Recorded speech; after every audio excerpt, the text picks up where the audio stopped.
Esta es la presentación del tema 2, onda de aire o de pequeña amplitud, de la asignatura de Ingeniería Costera del grado de Ciencias del Mar de la Universidad de Cádiz.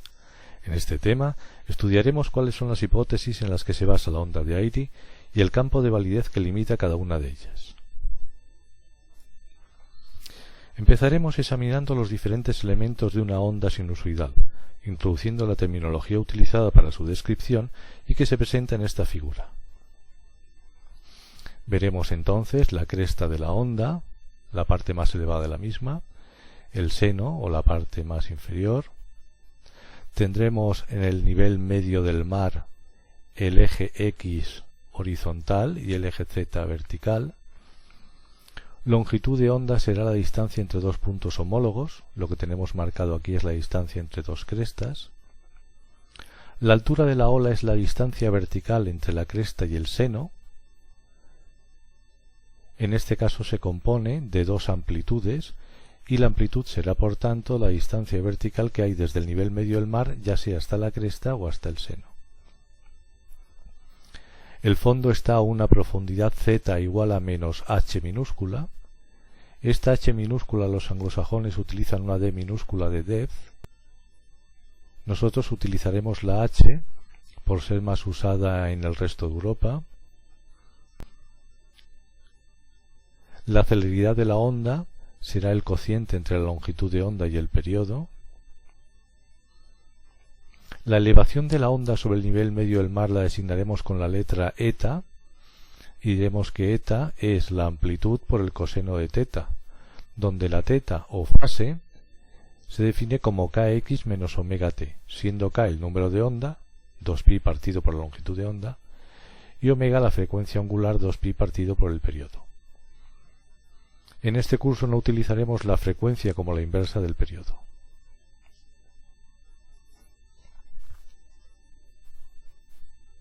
Elementos de una onda.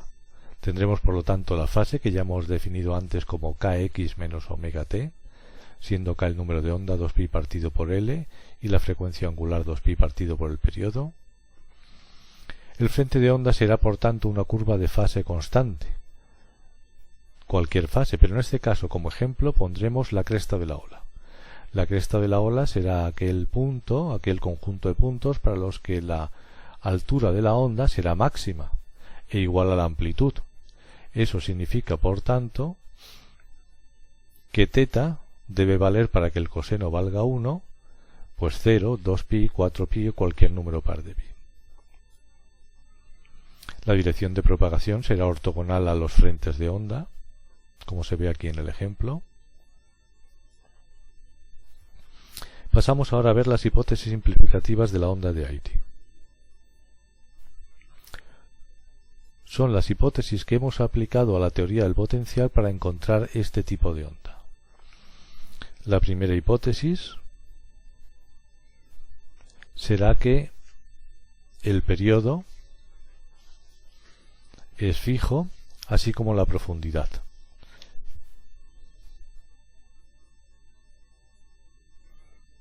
Esto implica que en puntos cercanos a la orilla, donde la pendiente del fondo es relativamente importante, el error cometido puede alcanzar hasta el 20%. Este porcentaje es en ocasiones del mismo orden de magnitud que la indeterminación de la altura de la ola o de otros parámetros, por lo que suele seguirse aplicando esta teoría pero con las debidas precauciones. La segunda hipótesis. Vamos a trabajar en un medio bidimensional, o 2D. Por lo tanto, si el eje de las X es el de propagación de la onda y el eje Z es el vertical, la variación en el eje de las Y será nula, o lo que es lo mismo, la parcial con respecto a Y será igual a 0. Esta hipótesis implica que la onda de aire solo puede ser utilizada para oleajes tipo swell, o mar de fondo, excluyéndose por tanto las olas de viento o tipo sí, debido a la imposibilidad de tener en cuenta unas condiciones en 3 dimensiones. La tercera hipótesis será suponer que la forma de las olas permanece constante. Esto no se ajusta a la realidad, pues como todos sabemos, las olas se peraltan, rompiendo posteriormente a medida que se acercan a la orilla. Su forma sinusoidal solo permanece invariable en alta mar a grandes profundidades. Por lo tanto, esta hipótesis no se cumplirá cerca de la orilla. La cuarta hipótesis. Se trata de un fluido incompresible. Esto significa que la densidad es siempre constante. En el caso en que se mezclaran dos fluidos, uno compresible como el aire con otro incompresible como el agua, el fluido resultante resultaría también compresible. Por lo tanto, cuando exista aire dentro del agua, como en el caso de la rotura del oleaje, hélices en cavitación, etc., se advierte fácilmente por la presencia de espuma, no se pueden aplicar ni las ecuaciones de Euler ni el laplaciano o la ecuación de Bernoulli, derivadas de la teoría del potencial, ni por consiguiente la onda de aire. La quinta hipótesis: el fluido es no viscoso. Se trata, por tanto, de un fluido ideal con viscosidad nula. Esto nos permitía despreciar las fuerzas viscosas y simplificar las ecuaciones de Navier-Stokes y obtener las ecuaciones de Euler. Esta hipótesis es válida fuera de la capa límite del fondo. Por otra parte, también significará que la onda de aire debe utilizarse en fluidos como el agua, pero no en aquellos como el aceite. Sexta hipótesis: vamos a despreciar la tensión superficial. Esta simplificación solo sería un problema a la hora de realizar un modelo a muy pequeña escala, ya que las fuerzas de tensión superficial no tienen tanta importancia a escala 1:1 en la realidad si las comparamos, por ejemplo, con las gravitatorias o de peso. Séptima hipótesis y la principal: el peralte es muy pequeño. Se asume que el peralte S es mucho más pequeño que 1, en la práctica del orden de 0.01. Esto nos permite linealizar condiciones de contorno y que la geometría real de la superficie se asuma en z igual a 0. Las ecuaciones que rigen el problema, por tanto, son las que habíamos partido ya de la teoría del potencial: la conservación de la masa y la conservación de la cantidad del movimiento, que para un fluido potencial se convertían en el laplaciano igual a 0 y en la ecuación de Bernoulli. La conservación de la masa sería, por tanto, el laplaciano, la parcial segunda de phi con respecto a x al cuadrado, más la parcial segunda de phi con respecto a z al cuadrado igual a 0, y la conservación de la cantidad de movimiento, p partido por ρ más gz más un medio de la velocidad horizontal al cuadrado más la velocidad vertical al cuadrado, más la parcial del potencial con respecto al tiempo igual a 0.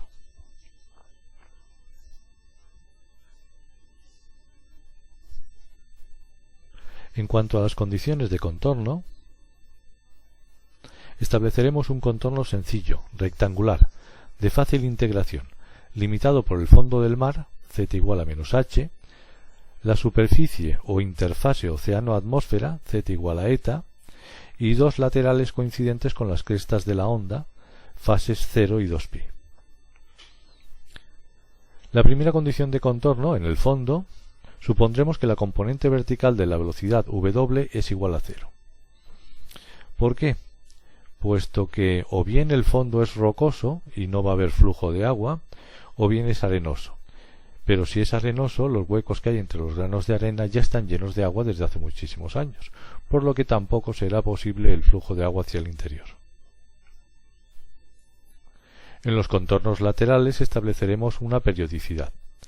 Si el flujo de velocidades deriva de un potencial que depende de x, z y t, y ambas paredes laterales coincidían en puntos homólogos como las crestas, entonces existirá una periodicidad tanto en el espacio como en el tiempo, y por lo tanto podremos decir que el potencial en x igual a 0 y cualquier punto z y cualquier momento t será igual al potencial en x igual a la longitud de onda en cualquier altura z y en cualquier punto t. De la misma manera establecemos la periodicidad en el tiempo, y el potencial en cualquier punto xz será idéntico en los momentos t igual a 0 y t igual al periodo. En cuanto a la superficie, la condición cinemática se asume que es una función continua en el espacio-tiempo, de modo que z será igual a una eta de xt, derivando con respecto al tiempo, la derivada de z con respecto a t es w, será igual a la derivada de eta completa con respecto al tiempo. Sustituyendo ya la w con respecto al potencial, parcial de phi con respecto a z, será igual a esa derivada completa de eta con respecto al tiempo, que aplicando la regla de la cadena nos permite decir que será la parcial de eta con respecto a x por la derivada de x con respecto al tiempo, más la parcial de eta con respecto al tiempo. Por otra parte, la parcial de x con respecto a t es la velocidad horizontal y es la parcial de phi con respecto a x. Finalmente nos queda, por tanto, que la parcial de phi con respecto a z es la parcial de eta con respecto a x más la parcial de phi con respecto a x más la parcial de eta con respecto al tiempo.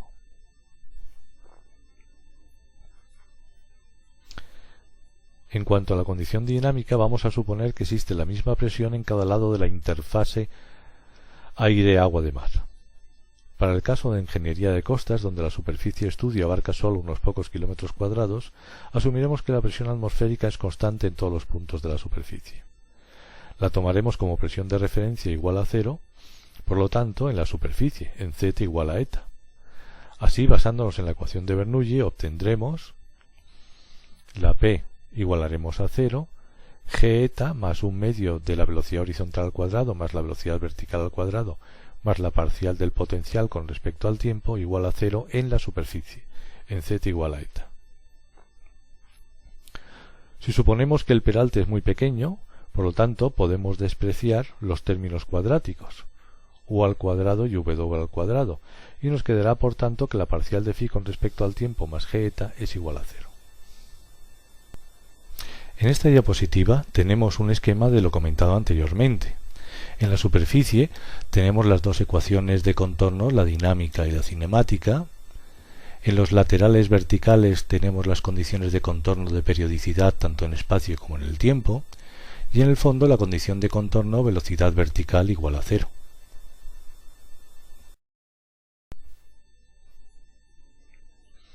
La solución al potencial de la onda de aire.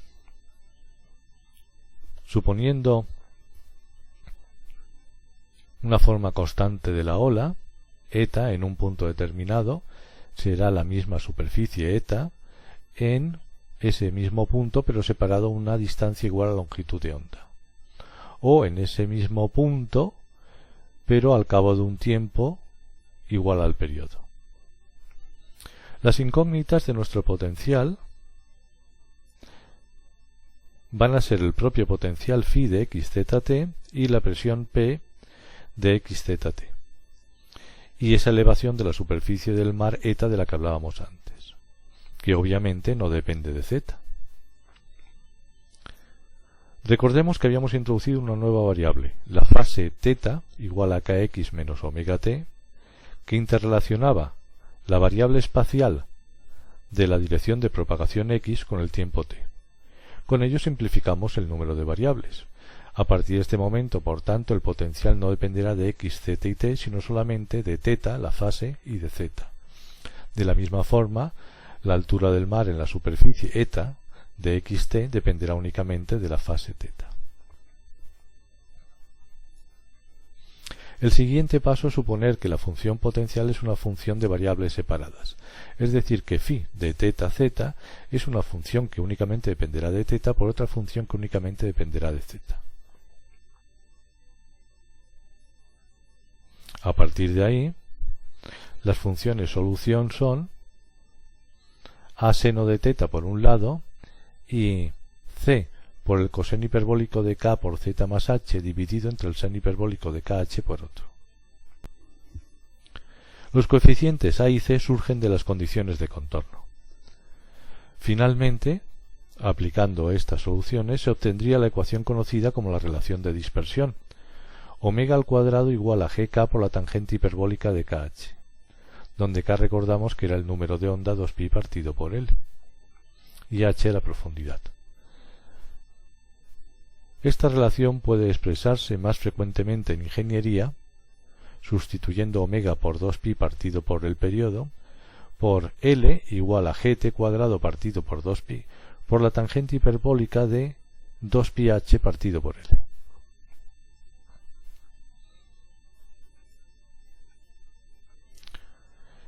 Esta fórmula anterior puede simplificarse tanto en aguas profundas como en aguas someras. En aguas profundas, offshore en inglés o deep water, cualquier valor relacionado con estas aguas se designará con el subíndice O minúscula de offshore. Sin embargo, en castellano se leerá sub 0. Estas aguas profundas corresponden a profundidades superiores a la mitad de la longitud de onda, es decir, h mayor que L medios. En este caso, por tanto, la relación de dispersión que hemos visto antes la podemos simplificar, puesto que para aguas profundas la profundidad h tiende a infinito, y recordando que el límite de la tangente hiperbólica de x cuando x tiende a infinito es 1, resulta L sub 0 igual a gt al cuadrado partido por 2pi. Si además sustituimos g y pi por sus respectivos valores 9,81 y 3,14, obtenemos el conocido valor L sub 0 u igual a 1,56 por el periodo al cuadrado. La simplificación en aguas someras, son aquellas poco profundas, shallow water en inglés, matemáticamente diremos que son aquellas cuya profundidad es inferior a un veinteavo de la longitud de onda. Recordando que en aguas someras la profundidad h tiende a 0 y que el límite de la tangente hiperbólica de x cuando x tiende a 0 es el propio argumento x, simplificamos y obtenemos la siguiente expresión. El límite cuando h tiende a 0 de gt al cuadrado partido por 2pi por la tangente hiperbólica de 2pi h partido por L será gt cuadrado partido por 2pi por el argumento de la tangente hiperbólica 2pi h partido por L, y simplificando nos queda gt cuadrado h partido por L. Pasando L al otro miembro de la ecuación, L al cuadrado será gt al cuadrado partido por h. Dividiendo por t al cuadrado nos quedará que la celeridad al cuadrado es igual a g por h, y por lo tanto la celeridad es la raíz cuadrada de g por h. La expresión c igual a raíz de g por h es válida para todas las ondas largas, todas aquellas cuya longitud de onda sea mucho mayor que la profundidad donde se desplazan. La delimitación de los campos de validez que hemos comentado antes de aguas someras y aguas profundas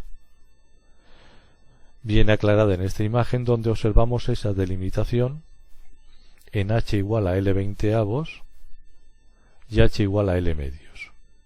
De aquí a profundidades mayores tendremos aguas profundas u offshore. De aquí hacia la orilla tendremos aguas someras o shallow water.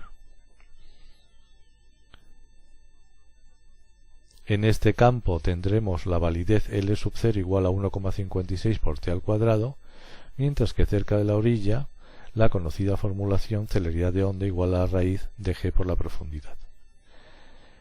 En medio tendremos las aguas intermedias, donde no tendremos más remedio que aplicar la ecuación general L igual a gt cuadrado partido por 2pi por la tangente hiperbólica de 2pi h partido por L.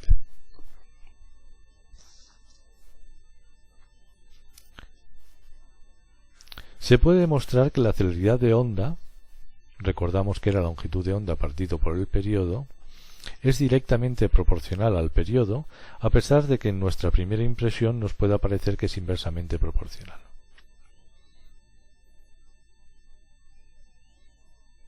C sub 0 en aguas profundas, por ejemplo, será igual a L sub 0 partido por t, y puesto que L sub 0 es gt cuadrado partido por 2pi, nos quedaría que la celeridad de onda en aguas profundas es gt partido por 2pi, de donde se deduce que es directamente proporcional al periodo. O dicho de otra manera, cuanto mayor sea el periodo de las olas, mayor será su celeridad.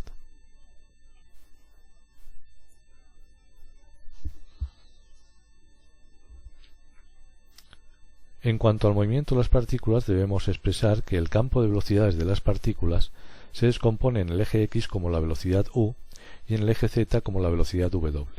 Las expresiones que sirven para todo el fluido y no solo para la superficie se obtienen del gradiente del potencial y son las siguientes.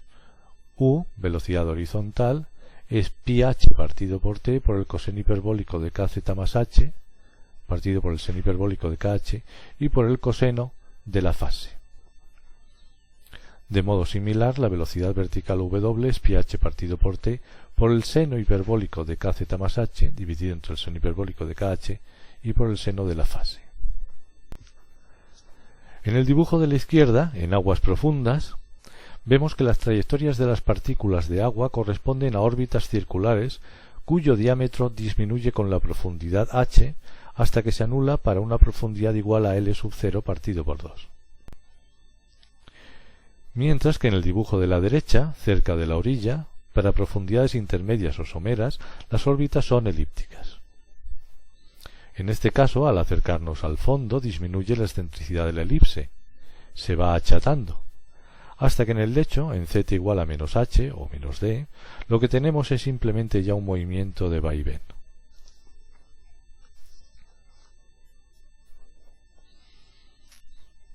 Para encontrar la energía del oleaje, deberemos averiguar cuáles son las expresiones tanto para la energía potencial como para la energía cinética. En el caso de la energía potencial deberemos integrar la columna de agua de la ola desde el nivel medio del mar, z igual a 0, hasta la superficie, z igual a eta. Promediaremos a lo largo de toda una fase, desde 0 hasta 2π, y teniendo en cuenta que eta era h medios por el coseno de teta, obtenemos que la energía potencial será un 16avo de ρg por h al cuadrado.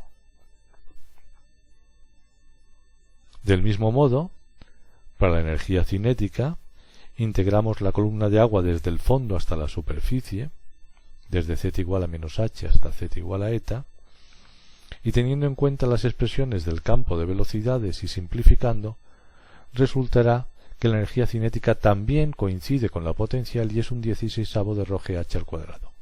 Por lo tanto, la energía total del oleaje, la suma de la energía cinética más la potencial, será un octavo de ρg por h al cuadrado.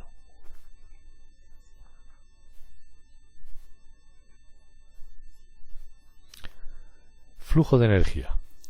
Recordemos que el flujo de una variable es el producto de dicha variable por la velocidad a la que se desplaza. Así pues, el flujo de energía E sub f en castellano, F mayúscula en literatura anglosajona, es el producto de la energía por la velocidad a la que se desplaza dicha energía, o c sub g. Así pues, si c sub g es la celeridad de grupo o la velocidad con la que se transmite la energía, su valor será c medios, la celeridad de onda dividido por 2, por 1 más 2kh partido por el seno hiperbólico de 2kh. Se puede simplificar esta expresión como c medios de 1 más g, donde g se le conoce como el número generador y viene tabulado para facilitar los cálculos. Al igual que con la longitud de onda en la relación de dispersión, también podemos encontrar fórmulas simplificadas para la celeridad de grupo. En aguas profundas, donde h tiende a infinito, la celeridad de grupo, la celeridad de la energía, será la mitad de la celeridad de onda. Mientras que en aguas reducidas coinciden sensiblemente la celeridad de grupo y la celeridad de onda y por lo tanto son iguales ambas a la raíz de GH. A continuación se muestra una tabla resumen de las características de las ondas de aire. Esta tabla está extraída del Coastal Engineering Manual.